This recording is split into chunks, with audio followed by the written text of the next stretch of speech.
والصلاة والسلام على أشرف الأنبياء وسيد المرسلين نبينا محمد وعلى آله وصحبه أجمعين، ثم أما بعد. إن شاء الله تعالى في هذه الليلة نشرع في ترجمة مباركة لعلم من أعلام أهل الحديث وإمام من أئمة أهل الأثر، وهو الإمام محمد بن سيرين رحمه الله تعالى. هذا الإمام الذي يذكر كثيرا في الخطب وفي الدروس وفي الوعظ في المحاضرات، فهو إمام عظيم وإمام جليل. محمد بن سيرين رحمه الله تعالى هو أبو بكر، اسمه أبو بكر محمد ابن سيرين الأنصاري البصري، أخو أنس ومعبد وكذلك حفصة وكريمة. هؤلاء إخوة محمد بن سيرين، أنس ومعبد وحفصة وكريمة، مولى أنس بن مالك خادم رسول الله صلى الله عليه وعلى اله وسلم، وكان أبوه من سبي عين التمر الذين أسرهم خالد ابن الوليد. وأصل سيرين من جرجرايا، منطقة جرجرايا، وهي منطقة ما بين واسط وبغداد. أبوه من هذه البلدة.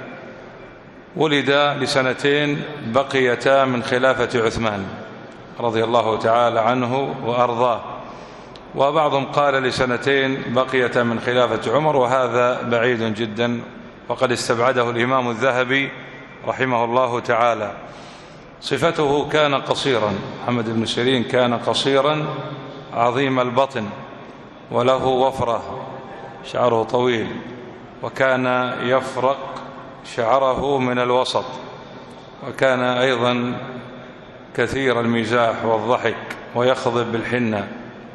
كان الحسن كثير الغضب، وأما ابن سيرين فكان كثير الضحك، يضحك ويمزح رحمه الله تعالى حتى يدمع عينيه من الضحك. عالم هكذا الناس بالطبع، لا يكلف الإنسان فوق طبيعته. بعضهم هكذا تحصله يعني جاف يابس في كلامه في نظراته، عبوس مقطب الوجه، وبعض الناس سمح. فالناس ما بين معتدل وما بين مغالي وما بين مفرط، ودين الله وسط بين الغالي فيه والجافي عنه. ثناء العلماء على محمد بن سيرين. قال أبو نعيم رحمه الله تعالى في حلية الأولياء: ومنهم ذو العقل الرزين والورع المتين المطعم للإخوان والزائرين ومعظم الرجاء للمذنبين والموحدين. أبو بكر محمد بن سيرين كان ذا ورع وأمانة وحيط وصيانة، وكان بالليل بكاء نائحا وبالنهار سائحا، بساما يصوم يوما ويفطر يوما. ما شاء الله، صاحب عبادة وتأله، ورع وتقوى وأمانة وديانة وصيانة، صفات حميدة فيه. قال الذهبي رحمه الله أبو عبد الله في كتابه تذكرة الحفاظ في المجلد الأول 62: كان فقيها إماما غزير العلم ثقة. الذهبي لما يقول غزير العلم يعني أن الرجل هذا ما هو بسهل. ثقة ثبتا علامة في التعبير رأسا في الورع. ابن سيرين مشهور في التعبير، تعبير الرؤيا، وسيأتي إن شاء الله تعالى بعض ما قيل فيه في هذا الباب رحمه الله تعالى. حتى قال الذهبي رحمه الله في ثقته وإمامته: هو أثبت من الحسن، هو أثبت من الحسن البصري رحمه الله، مع أن الحسن جبل من جبال الحفظ والعلم وإمام جهبذ كبير، لكن الذهبي يقول بأن ابن سيرين أثبت من الحسن البصري رحمه الله تعالى. قال محمد بن جرير الطبري رحمه الله تعالى: كان ابن سيرين فقيها عالما ورعا كثير الحديث، شهد له أهل العلم والفضل بذلك وهو حجة. وقال هشام ابن حسان. هشام عن ابن سيرين، هذا هشام ابن حسان القردوسي، وهو ثقة لكنه عنده شيء من الإرسال. قال هشام بن حسان هذا القردوسي: حدثني أصدق من أدركت من البشر محمد بن سيرين. يقول أصدق من أدركته من البشر ومحمد بن سيرين. صدق الذي نحن في حاجة إليه في هذه الأيام، بدلا من الكذب والدجل واللف والدوران والغدر والخيانة. صدق هذا خلق أجمعت الأمم على فضله. سيف الله في أرضه كما قال ابن القيم: ما وضع على شيء إلا قطعه، ولا واجه باطلا إلا أرداه وصرعه. من صال به لم ترد صولته، ومن نطق به علت على الخصوم كلمته. هكذا الإنسان يكون صادقا مع نفسه، مع ربه، مع إخوانه، صادقا في قيله، في لسانه، في جنانه، في قلبه، يعني ما يضمر خداع ولا غش ولا مكر مثل ما يفعل بعض الجهل من أهل الإسلام. معاملته كله نسأل الله العفو والعافية، كذب، في دجل، في مواعيد، في خلف وعد، في تجارة، في نجارة، في معاملاته. صدق قل في الناس في هذه الأيام، نسأل الله العفو والعافية. قال ابن سعد، محمد بن سعد هذا صاحب كتاب الطبقات: كان ثقة مأمونا عالما رفيعا فقيها إماما كثير العلم ورعا، وكان به صمم. ما يسمع يعني كثير، هذا فيه صمم. حتى كان الشعب يقول لشعيب بن الحباب، كان يقول: الزم ذاك الأصم. يقول اسمع اللي في أذنه شيء من عدم السمع، يقول الزمه، هذا عنده علم كثير. وهذا حتى يوجد في بعض العلماء مثل قالون، هذا قالوا كان به صمم. المقرئ هذا قالون كان يرد خطأ من قرأ عليه بحركة شفتيه، ما يسمع لكن يرد الخطأ عندما يلاحظ الشفة ويلاحظ اللسان. وهذا فضل الله يؤتيه من يشاء. بعض العلماء أحدب، وبعضهم أعمى، بعضهم أصم، لكن الله جل وعلا فتح عليهم في هذه العلوم الشرعية. قال ابن عون هذا عبد الله بن عون بن أرطبان هذا، قال: كان محمد من أرضى الناس لهذه الأمة وأشد الناس ازدراء على نفسه. وقال أيضا ابن عون عن محمد: لما ركبه الدين اغتم لذلك، فقال: إني لا أعرف هذا الغم بذنب أصبته منذ 40 سنة. ما هو الذنب الذي خلى ابن سيرين يغتم منذ 40 سنة؟ يقول ذنب هذا. عير واحد قال له: أنت يا فقير يا مفلس، فحصل له إفلاس. ابن سيرين حصل له إفلاس ورزع به في السجن. لما تعالى على فقير قال له: يا فقير يا مفلس. قال: فعوقبت بهذا الذنب. وقيل إنه باع جارية لامرأة ثم أنفق هذا المال، ثم رجعت إليه جاريته بعد ما أنفق المال تشتكي المرأة التي بيعت إليها. فلما عجز ابن سيرين عن تسديد هذا الدين أدخل السجن رحمه الله تعالى. أيضا قال أبو عوانة الوضاح هذا بن عبد الله اليشكري: رأيت ابن سيرين فما رآه أحد إلا ذكر الله. الله أكبر، هذا من عباد الله من إذا رؤي ذكرك بالله. وبعضهم يوم تشوف يذكرك بالمصائب، بعضهم يذكرك بالله وبعضهم يذكرك بالمصائب والفتن والمشاكل. ابن سيرين كان إذا رؤي ينتفع برؤيته، وهكذا يقال في بعض التراجم: فلان ينتفع برؤيته أكثر من كلامه. فلان ينتفع برؤيته أكثر من إيش؟ من كلامه. قدوة ما شاء الله في أفعاله، في أخلاقه، في حسن تعامله. ورع ابن سيرين. إيش معنى الورع؟ الورع أن تترك الأشياء التي يضرك فعلها تضرك في الآخرة عليك أن تتركها، تتورع، أكل الحرام، زنا، ربا إلى آخره، كل ما تخشى ضرره في الآخرة اتركه، لا تقدم عليه ولا تفعله. هذا يقال له باب إيش؟ باب ورع. تورع عن فعل الحرام، عن ترك الواجب، عن الدخول في المشتبهات، كن ورعا تكن أعبد الناس. قال مورق العجلي: ما رأيت رجلا أفقه في ورعه ولا أورع في فقهه من محمد بن سيرين. ومن ورع ابن سيرين أنه لما سجن قال له السجان: اذهب في الليل إلى أهلك والصباح تعال. قال له: في الليل توك ما عليك، أنا بمشي لك الأمور مثل ما يفعلون أصحابنا الطيبين. طيب زايد ناقص، يقول له: خلاص بس أنا أرتب الأمور لك. ابن سيرين قال للرجال هكذا، يعني من جيز ما يقولونه الجماعة.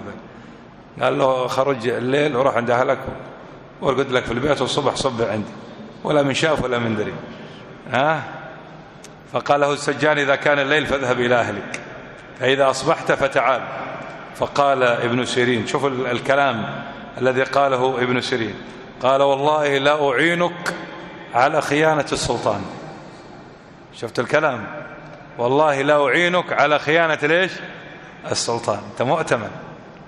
سلطان ماذا الحين؟ ماشي سلطان عندك، لا حاكم، لا يعترفون الشعب ذا، لا يعترف بحاكم ولا يعترف برئيس ولا بوزير، عاد خلوا حد.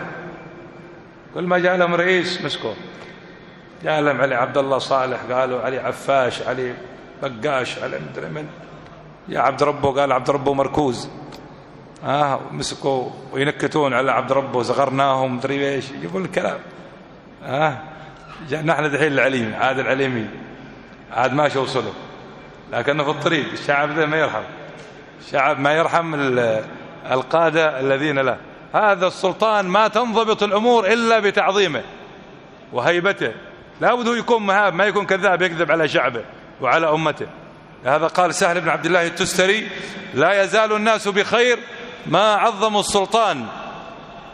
المصالح العامة، يقول العلامة القرافي المالكي: لا تنضبط إلا بسلطان قاهر، سلطان حازم قوي يقوم على قراراته، ايش حبر على ورق، إذا أصدر قرارا يمشي على الماء. هذا الحاكم المهاب على طول لما يشوف الموظف والمواطن أن الرجل هذا القائد أو الوزير أو الأمير رجل مهاب، خلاص ما عاد يقدم على شيء. لكن من أمن العقوبة أساء الأدب.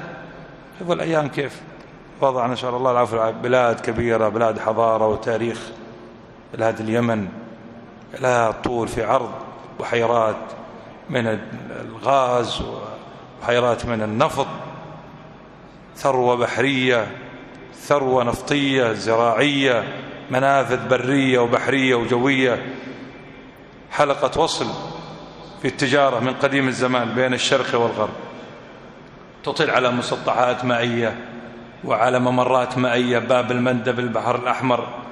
وين هذا كله؟ شوفونا احنا كيف ما نحصل حتى القوت حقنا، نسأل الله العفو والعافية. وضع ما فيه الهيبة، الهيبة ما هي موجودة الآن، في هيبة. بتشوف الأمور كيف تمشي على الصراط المستقيم. أن أيام السلطان هنا السلطان عمر بن عوض، حد هذه الدوشة كله، وزير الداخلية والخارجية والدفاع والتشكيلات ذو كلها، شل أبو سعيد العماني ذا والشيخ عبد الله بن عوض بكير وأحمد بن ناصر اليزيدي بس، ويدورون البلاد كلها، والجيش النظامي وجيش البادية. واحد بس قاضي، الشيخ عبد الله بن عوض بكير وحسين بن حامد المحضار. هذا المحضار واحد داهية. واحد هذا يرد القبائل بالزوامل والشعر، ما هو بسهل. حتى لما راح إلى أصحاب شبام خرج له واحد باجحله، جاب قصيد كذا رد عليه باجحله ذي، قال: يا أهل شبام دل الجحله حقكم ذا كيف الزير. قال: هذا الجحله حقكم ذا يرد المردود ذا كيف الزير حقكم ذا، ايش بيقول عليه هذا. فكان سبحان الله بلاد رخاء، 5 أشخاص ضابطون البلاد طول في عرض. الإمام كان في صنعاء بن حميد الدين، خليهم كذا، حتى لما واحد من بني حشيش شيوخ القبائل هناك دعا الإمام الشوكاني، قال له تعال بغناك في عليك دعوة أنت. أرسل الشوكاني له رسالة، فقام هذا شيخ القبيلة من بني الحارث أظنه في بني حشيش هناك، شل المرسول حق الشوكاني وقطعه وأعطاه الثور، قال له مرحبا، شل هكذا وأعطاه الثور. الشوكاني زعل لما بلغ الخبر، كيف هذا الكلام؟ يحترم القاضي؟ كلم الوالي حق صنعاء أن هذا الشيخ ما جاء إلى مجلس القضاء، حرك له سرية كاملة. الإمام حرك سرية كاملة إلى بني حشيش، قال وين هذا شيخ القبيلة؟ خرج، ما هو يرعبهم الإمام ذيك الأيام، الإمام يرعبهم قوة بطش، حكم هذا يحتاج واحد قوي اللي يخالفه مشان يشوفون العبرة في الضبرة. أصحاب ما شافوا العبرة في الضبرة، لكن لو شافوا كم أشخاص تعلقوا من أصحاب الحرابة ولا واحد بعدين بيفعل أي كارثة من هذه الكوارث. قال له وين الخطاب حق الشوكاني؟ وينه؟ قال شعقناه واعطانا الثور. قال يلا ذبح الثور وخرجه من بطنه. شفت كيف الكلام؟ قال له هكذا، قال له اذبح الثور وخرج الخطاب من داخل بطنه. شوفوا كيف القوة. الأيام هذه نسأل الله العفو والعافية. هذا كلام ابن سيرين، قال والله لا أعينك على خيانة السلطان. من أكبر الأخطار التي يفعلها أصحاب التحزب إضعاف هيبة ولي الأمر عند الرعية. أخس حاجة أن تضعف الحاكم عند الرعية بذكر مثالبه وعيوبه. ما تستقيم الأمور أبدا إلا بالحاكم، برا ولا فاجر، عجبك ولا ما عجبك، ما تستقيم الأمور. قال الحسن والله لا تستقيم الأمور إلا بهم، وإن جاروا وإن ظلموا. هم عندهم القوة والعدة والعتاد والجيش. أنت ما بتستطيع تحتوي على أولادك ما تستطيع تقبض عليهم لو حصل منهم تمرد. كيف لما تقع الفتن هذه؟ شوفوا كيف لما ضرب الجيش اليمن وشغل في أبيان بقتال وهناك بثورة، قفز الرافضي على المقاليد مرتب نفسه. شوفوا كيف مختفي. أول ما وقعت الربشة في صنعاء سيطر على صنعاء في 3 ساعات. وينهم ذيل أصحاب التغيير والتحرير؟ وينهم؟ كلهم فحطوا. وينهم دريش اللواء مدرع واللواء عصيد؟ وينهم ذا؟ كلهم طشوا. خلوا الشعب اليمني الآن كيف. شوفوا الوضع الذي وصلنا إليه بسبب هو هذا الأصل. شوف أصحاب الخليج مستقرون، هم مستقرون لأنه عندهم ولاء ومحبة لبلادهم والتفاف حول شيوخهم بغض النظر عن بعض الأخطاء التي في الأمراء والشيوخ، لكن الأمور كلمة واحدة، علماء وأمراء. لا تقوم الأمة إلا بالعلماء يبلغون الشرع، والأمراء ينفذون. في لحظة حاكم يغيره الله، في لحظة وجد علماء صادقين نصح دخول تذكير بالله تصلح الأمور.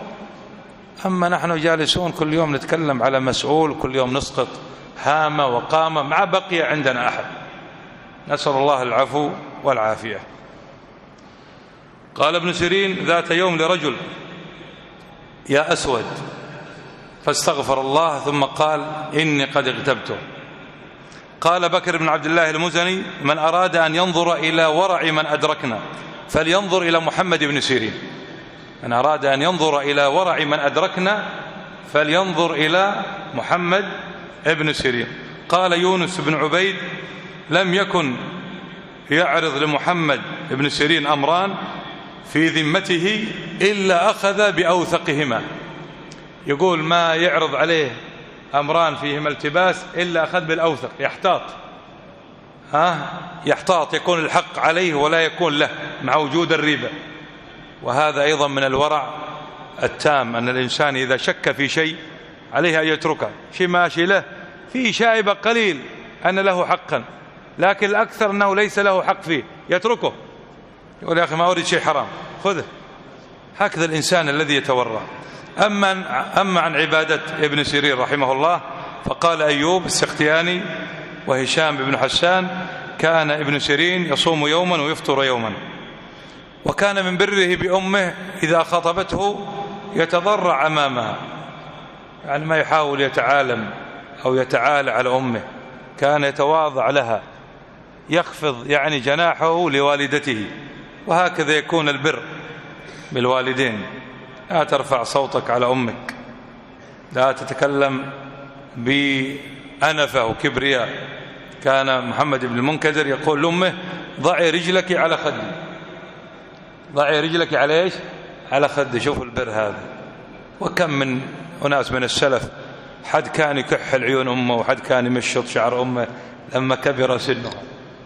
بر عظيم والله. بعضهم كان يكحل عيون أمه، مر عليه في بعض التراجم يكحل أمه مسكين، فهذا نعمة. وبعض كان يمشط لها لما كبرت والدته، لأن البر سلف، البر سلف. كما تدين تدان، تعق والديك، تجعلهما يبكيان يصرخان، والله تشوف أيام سود أمامك. والله كم من أناس رأيناهم بكوا بكاء بس ما عاد ينفع. اللي يبكي على أمه، واللي يبكي على والده، واللي يطلب السماع وقد أبوه فوق المجنز، نسأل الله العفو والعافية. ينتبه الواحد، لا يكابر، لا يجعل أباه ندا له، لا يجعل أمه خصيمة له، يهدي الأمور، يعالج الأمور برفق وحكمة كمال لله. خصوصا تروا يا أخوان الأب والأم عندما يكبران يضيق حالهم، لا تتدخل في خصوصياتك، في خصوصيات زوجتك، لا تدخل قليل هكذا، وسع بالك، قل لها: يا أم سعيد اللي بغيتيه بغينا وبيقع، حتى لو بغيتي نحن نخرج من البيت بخرج من البيت. يكون كلام يبيض الوجه، ما تلاقي لك محقق القويربية كانكم انتم على حرمتي، كل يوم اللي تحبرتوا بها، كل يوم اللي تخلونها تقول الكلام هو ذا حقنا. أجر مشكلة مع أبوه مشان القوش، أجر مشكلة مشان الطبخة، أجر مشكلة مشان مقاشة ما مقاشة، أشياء مضحكة. كبر عقلك، كبر إدراكك، تجاوز عن هذه الأمور الهينة. ما تجلس أنت وأبوك وأمك كل يوم محاسبة، التقاط الزلات والأخطاء. تورع ابن سيرين في الفتوى. كان ابن سيرين إذا سئل عن الحلال والحرام تغير لونه، كأنه ليس بابن سيرين. هذا ورع وخوف. فتوى هذه ما يجوز للإنسان إذا لم يحسن أدلة الأحكام أن يتكلم في الحلال والحرام، أن يتكلم في الحلال والحرام. انتبه تأتي تقول لي هذا حلال هذا حرام، ليس في المقهاية تنقلب مفتي. بعضهم ينقلب مفتي، بقى يتعقب على العلماء والأئمة من جهله. ابن سيرين إذا سئل عن الحلال والحرام تغير وجهه. قال ابن شبرمة: دخلت على ابن سيرين بواسط فلم أرى أجبن على فتوى منه. يقول جبان، يخاف من الفتوى، ورع. الحين لو جاء عند شيخ علم عندنا هنا شاف القضية كبيرة كذا، قال: والله يا جماعة شوفوا القضية خطيرة وشوفوا غيري أحسن، مثلا هكذا قال. شوفوا غيري، هذا قضية يا جماعة هذا تفزع، شوفوا ما هي بسهلة، قد تجر الفتوى إلى أشياء. إيش بيقولون أصحابنا؟ واحد بيقول هذا جبان، هذا جبان ما يصدع بالحق، هذا واحد بيقول ما يعرف، يا نسألنا يتلكى، ما يتلكى، ذي فتوى بغت واحد منتبه. انتبه في الفتاوى اللي فيها أموال، فيها فروج، فيها دم، انتبه فيها. أنت في مندوحة وفي سعة، ولا اذهب إلى القضاء، عندك شيء اذهب إلى وين؟ إلى القضاء، واستفتي القاضي أحسن، لأنه لو أخذ فتوى من طرف واحد ربما عمل بها دون أن تسمع كلام الطرف الآخر، تقع لك مشكلة كبيرة. ولهذا بعض الناس الأحكام هذه ما تحتاج إلى تساهل. تبي يجي لك واحد يبكي ولا تقول أنا نعرفه هذا رجال طيب، في الحقوق هذه لابد تتوثق، كن ذكي، ما يتلاعب بك، ما يلتف عليك، لا تظهر له أنك ذكي، لكن كن ذكيا في باطن نفسك، خليه يتكلم، لكن يعرف أنك رجل فقيه ذكي حريص، تعرف كيف تكشف السائل إذا كان متلاعبا يريد أن ينتزع فتوى منك، تعرف هذا من خلال تمرسك بالناس. أيضا ابن سيرين من جوانبه المضيئة كان شديدا على أهل البدع، أهل البدع والانحراف. قال ابن عون: كان محمد بن سيرين يرى أن أهل الأهواء أسرع الناس ردة، أكثر ناس ينقلبون وينتكسون هم أهل البدع والأهواء، ما عندهم ثبات على التوحيد، ثبات على السنة. لهذا كثير ممن سلك مسالك أهل الأهواء والحزبية رجعوا إلى الوراء عياذا بالله. اللي بسلك بعدين حلق لحيته، واللي بسلك بنطال وكرفته، واللي بدأ بعدين كودهم مع النسوان، كودهم في ورش العمل، وكودهم مدري ايش. مشكلة، ضعف في الإيمان، ضعف في الاتباع. لابد تتمسك. أيضا هذا في باب الشهوات، في باب الشبهات. انتبه، تقرب نفسك عند أهل البدع، خرافية، خوارج، روافض، تقول هذا طيبين يا أخي ما شاء الله، وجههم بيض هكذا، وجهه رحيم، وجهه وسيم. أشي من الكلام ده، وجهه رحيم، وجهه ليش حصلتم كحل العينين؟ انتبه من الكلام هذا. أهل البدع عندهم واصل بن عطاء والجماعة ذلك كان عندهم فصاحة وعندهم بلاغة وعندهم زهادة. المبتدع ما هو شرط أنه يكون واحد بالأدب، ما هو شرط في المبتدع بعض الأحيان يكون عالم فصيح لغوي مبهر طنان في كلامه، يأخذ بالعقول ويسحرها. انتبه. لهذا قال ابن سيرين: إن هذا العلم دين، فانظر عمن تأخذ دينك. تنظر من الذي زكاه علماء السنة بالسنة والاستقامة في المنهج. تحتاج إلى التعرف على 3 أمور. قد سألت سماحة الوالد الشيخ محمد بن صالح العثيمين قبل تقريبا 25 سنة في الحرم في غرفته، فقلت له: يا سماحة الشيخ، عمن يؤخذ العلم؟ هذا سؤالنا للشيخ محمد بن عثيمين رحمه الله.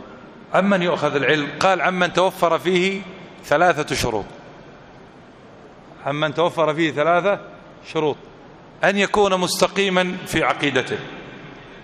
أما صاحب العقيدة الفاسدة ابعد منه. عقيدة فاسدة انتبه. وأن يكون مستقيما في منهجه، المنهج يكون عقيدته سني لكن متحزب ويروح لك مناطحة الحكام ويفتي بالخروج والقتال بين المسلمين، يقول لك أنا سني أنا سلفي.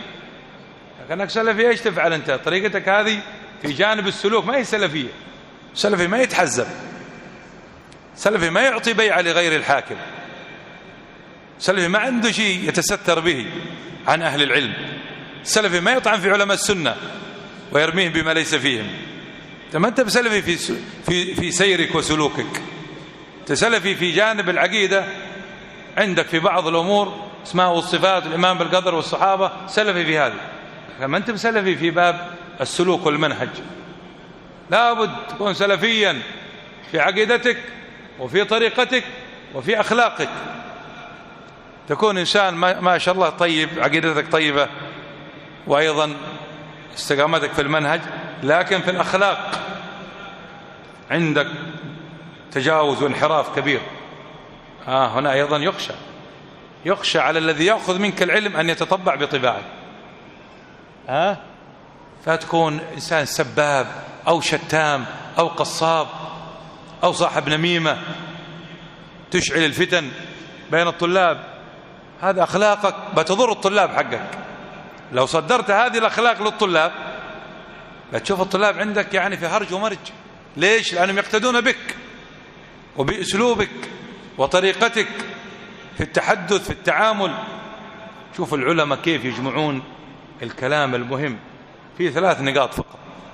ابن سيرين كان يحذر من أهل البدع، حتى لما طلب أحد المبتدعة أن يقرأ عليه فعل بإصبعيه هكذا، قال له يا أما تخرج ولا بخرج أنا.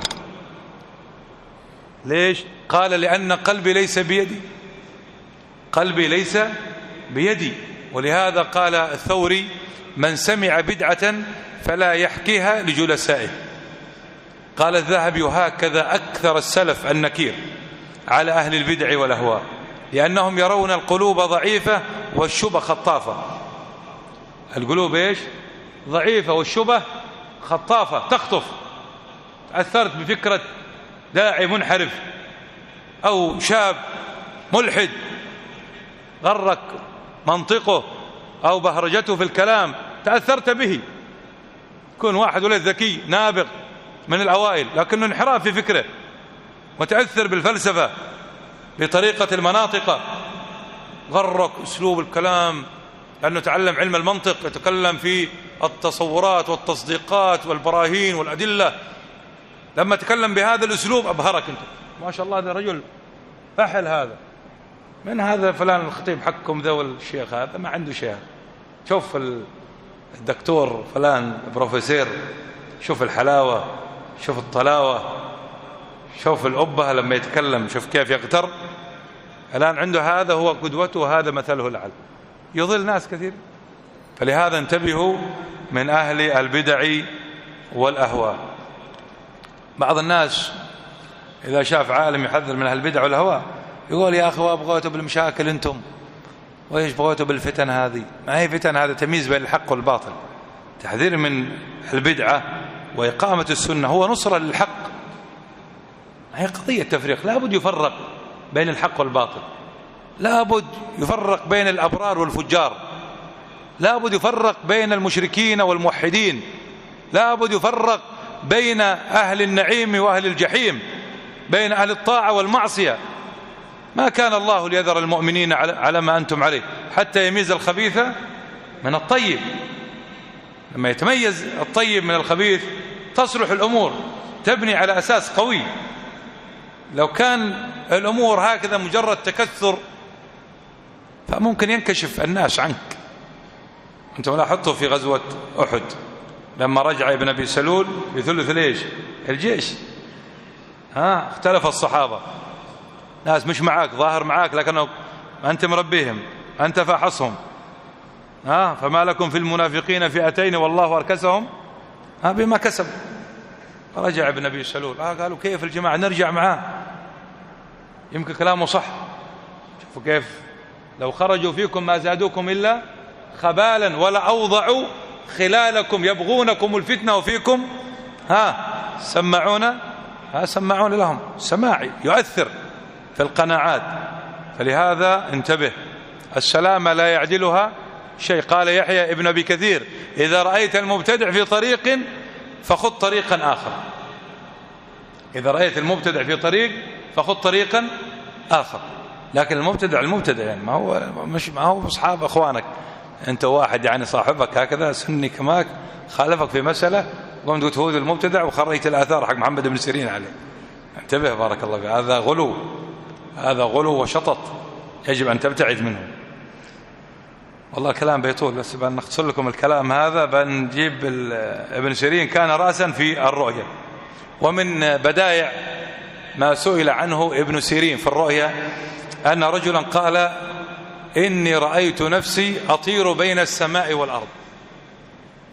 يقول لابن سيرين رأيت نفسي أطير بين السماء والأرض. فإيش فسر ابن سيرين هذه الرؤية؟ قال أنت رجل كثير الأماني، عندك أمنيات كثيرة خلتك تطير في الجو. فقال أنت رجل إيش؟ كثير الأماني، يعني عندك تصورات، مثل ما يقال طموحي فاق حدودي. في كذا شعار جميل، يعني طموحي يفوق حدودي. هذا طموح، شاف نفسه يطير، قال له أنت كلك تعيش يعني في أوهام، في أماني لابد فيها من عمل. طيب إن شاء الله نقف، الكلام كثير لكن نقف عند هذا الحد، لأن بعضكم ربما منتظر عشاءه فيقول الله يجزي الشيخ صالح خير، حبسنا احنا وبرد العشاء والشاهي قد بارد. نعم ليلها قدرية يعني، الشيخ مطول. نسأل الله جل وعلا أن يبارك فيكم جميعا وأن يوفقنا وإياكم لقيام ليلة القدر. نسأله جل وعلا أن يكتب لنا أجر هذه الليلة المباركة. نسأله جل وعلا أن يعتق رقابنا ورقاب آبائنا وأمهاتنا وأزواجنا من النار. نسأله جل وعلا أن يختم لنا شهر رمضان برضوانه والعتق من نيرانه والفوز بجنانه، إنه ولي ذلك والقادر عليه. صلى الله وسلم وبارك على نبينا محمد وآله وصحبه أجمعين، وجزاكم الله خيرا.